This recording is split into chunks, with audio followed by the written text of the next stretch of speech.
My name is José Massó. For the last 44 years, I've been the host and producer of Salsa on National Public Radio in Boston, WBUR, every Saturday night. Summer of '72, I had to do one more co-op, so I went to Boston State Hospital, which is no longer there, in Mattapan. And that summer, I got tickets to go see the Rolling Stones at back then it was what? The Garden. Yeah. And Stevie Wonder was the opening act. It was a famous concert in which Mick Jagger and Keith Richards had been arrested. Yeah. I was intrigued about what was happening, why it happened, and there had been a riot in Boston South End during the Puerto Rican Festival. That really intrigued me. And I did a tour of the South End, fell in love with the South End, and said, if ever I get a chance to come back, this is where I want to live. So Boston was the perfect place for me to at least lean in and be part of any kind of movement. And I came there in busing. So I was a teacher during the busing period. Yeah. And so therefore, that was, integral into my thinking, what role will I play as far as being a change agent when it came to the issue of race relations and things of that nature. So it was obvious to me that if I could use media as a tool to connect people, not just Latinos within Latino community, but Latinos with others, that I would at least use the radio program as a clarion call, if you will. Once Rock Against Racism came along, couldn't have been more perfect for you and what had led up to that.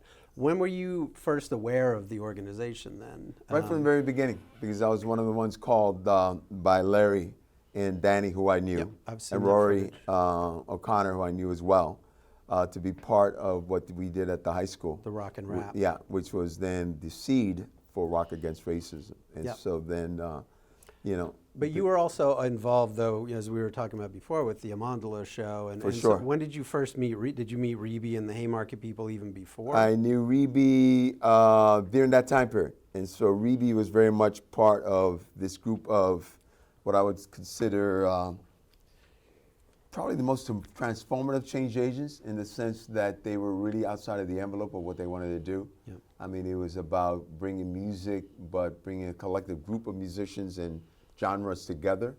And it was, again, I had mentioned today Mel King. I had worked on his campaign. So Mel was someone who I respected highly. So anything that was along the same line of coalition, solidarity, cooperation of different groups of people, progressive people, I would be part of that. So it was like a no-brainer that I would be part of the Amandala Council. And what about Mackey? Did you meet Mackey at the same era? Mackey, did you know him even before? Mackey was during the same era. Because back then, radio, we had much more room to do a lot of things on radio. And BCM being the FM station, the commercial station that people listened to, they were on the cutting edge. They were allowed to do certain things that other stations weren't doing. I was allowed to do certain things because I was on non-commercial radio at NPR, and so therefore I could do things that included, going to a prison and broadcasting from there with a band and just integrating the whole thing about social justice and things of that nature. So I knew who the players were, and they knew me, of course, as well, because of what I was doing at BUR. I was organic because everybody knew who was doing what. And so it was sort of like a quick roll call of, okay, I know he's doing this, let's bring them together. Oh, wait a minute, did you think about so-and-so? And so the group that got together was very much, if you will, the communicators at the time, who were much more progressive and using the airwaves as a way of really, truth to power. And so we knew who we were, and we knew each other. How do you feel, obviously it helped the people within the program, students, and even people who were involved with it, but what do you feel were the ripples that were felt in Boston as a whole, with the general population, with people who may not have even really been that progressive? It helps set the tone of how you could use arts, music in particular, the genre of the young people, which was rap, to bring people together, especially young people, to start looking at their role of being change agents in society when it came to race relations.